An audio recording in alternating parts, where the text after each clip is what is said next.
আসসালামু আলাইকুম রহমতুল্লাহ বারাকাতু। প্রিয় দর্শক, আশা করি ভালো আছেন। শুভেচ্ছা নিরন্তর।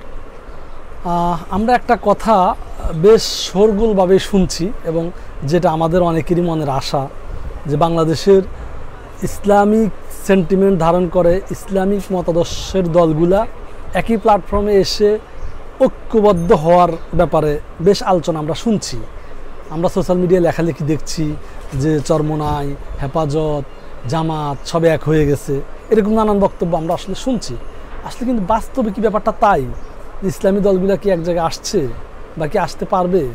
এই বিবেচনা কি আমরা আসলে ভালোভাবে করতে পারি?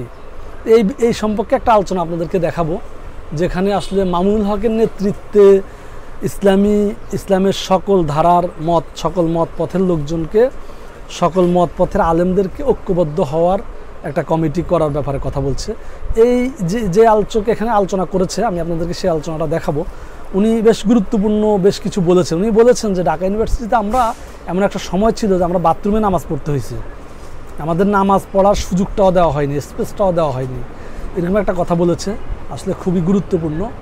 আর একটা কথা উনি বলেছে যে গত কয়েকদিন আগে এই শিক্ষা কারিকুলামটা কারেকশনের জন্য একটা কমিটি করা হয়েছে। ওই কমিটিতে উল্লেখযোগ্য ইসলামিক কাউকে রাখা হয়নি।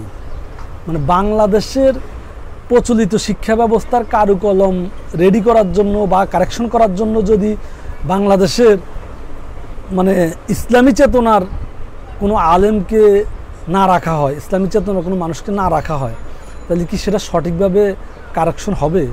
কারণ হলো যে আমরা দেখি যে আমাদের কিন্তু আমরা এটা আগে পরে দেখেছি যে এই শিক্ষা ব্যবস্থার সাথে ধর্মীয় অনেক সাংঘর্ষিক বিষয় চলে আসে, যেগুলো নিয়ে সাম্প্রদায়িক ইস্যু তৈরি হয়ে যায়, ধর্মীয় ইস্যু তৈরি হয়ে যায়। এই জন্য আমি নিজে ব্যক্তিগতভাবে অবশ্যই মনে করি যে অবশ্যই এই আলেম মানে গুরুত্বপূর্ণ একদম এই সকল শ্রেণী পেশার মানুষ যাদেরকে গ্রহণযোগ্য মনে করে এরকম গ্রহণযোগ্য কোনো আলেমদেরকে এই কমিটিতে রাখা উচিত। আমরা আলোচনাটা শুনে আসি, পরে আমরা বাকি আলোচনাটা একটু করি। উম্মার বৃহত্তর স্বার্থে এই সময় উম্মার ঐক্যের প্রয়োজনীয়তা আমরা সবাই অনুভব করছি, কিন্তু এটার জন্য প্র্যাকটিক্যাল কোনো রোড ম্যাপ করার জন্য আমি আল্লামা মামুনুল হক সাহেবের নেতৃত্বে বলবো যে একটি বিশেষ উচ্চ ক্ষমতা সম্পন্ন একটি টাস্ক ফোর্স গঠন করা হোক, যারা সকল দলমতের আলেমদের সাথে বসবেন, তাদের কথাগুলি কিভাবে সমন্বয় করা যায় তার জন্য প্র্যাকটিক্যাল রোড ম্যাপ তৈরি করবেন। আমরা শুধু মাঠে ময়দানে চিল্লালে এই উম্মার ঐক্য হবে না। উপদেষ্টা বানিয়েছি অথবা যারা উপদেষ্টা হয়েছেন, আমরা আসলে আমাদের এই আন্দোলনের স্পিরিটের সাথে তাদের কর্মকাণ্ড বা তাদের ব্যক্তিগত ফিলোসফির অনেক দূরত্ব দেখতে পাচ্ছি। যেই জায়গায় ইসলামী শক্তি আমরা যারা এই আন্দোলনকে সফল করার জন্য ছিলাম, যাদের রক্তে জমিন আবারও দ্বিতীয়বার স্বাধীন হয়েছে, তাদের দাবি যেন সরকারের উপর যথাযথ চাপ প্রয়োগ করার মাধ্যমে সরকারকে সঠিকভাবে পরিচালনা করতে সহযোগিতা করে, সেই জায়গায় আমাদের একটি শক্তিশালী অবস্থান নিশ্চিত করা প্রয়োজন। আমি আরও দু একটি পয়েন্ট একটু স্পেসিফিক বলবো। তার অন্যতম গুরুত্বপূর্ণ এবং খুবই জরুরি একটি পয়েন্ট হচ্ছে, আপনারা জানেন যে বিগত সরকারের যে বই পুস্তক তারা পাবলিশ করেছে, যে শিক্ষা কারিকুলাম তারা চালিয়েছেন, সেটি রিভিউ করার জন্য গত 15 তারিখে একটি কমিটি ঘোষণা করা হয়েছে এবং সেই 10 সদস্যের কমিটির মধ্যে কোনো আলেমকে রাখাই হয়নি এবং যাদেরকে রাখা হয়েছে তাদের ব্যক্তিগত ফিলোসফির সাথে জাতির তাহজিব তামদ্দুনে অনেকের সাথেই যায় না।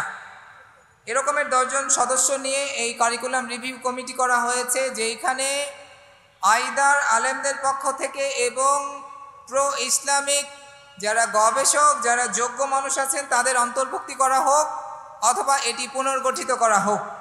সেক্ষেত্রে আমাদের পক্ষ থেকে, আপনাদের পক্ষ থেকে সরকারের কাছে সুস্পষ্ট দাবি জানানো প্রয়োজন, এই কারিকুলাম এবং পাঠ্যসূচি রিভিউ কমিটি যেন পুনর্গঠন করা হয়।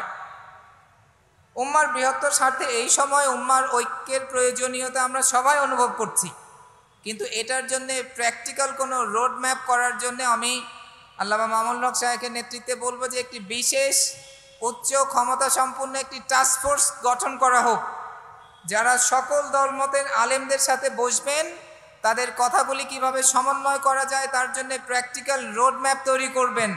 আমরা শুধু মাঠে ময়দানে চিল্লালে এই উম্মার ঐক্য হবে না। এটি কত কঠিন কাজ এটি আমরা সবাই জানি। আমি ব্যক্তিগতভাবে গতকালকে জয়েন করেছি ওলামা মাশায়েখ আইম্মা পরিষদের প্রোগ্রামে। আপনারা জানেন এটি আরেকটা সংগঠনের ব্যানারে। আমি জুমার খুতবা দিয়েছি আজকে সালাফি মসজিদে, এরপরে আপনাদের প্রোগ্রামে এসে উপস্থিত হয়েছি, কারণ আমি উম্মার। আমি কোনো দলের না, আমি কোনো নির্দিষ্ট ইউনিভার্সিটির না। এবং আপনারা জানেন ঢাকা ইউনিভার্সিটির ইতিহাসে অন্যতম একটি বড়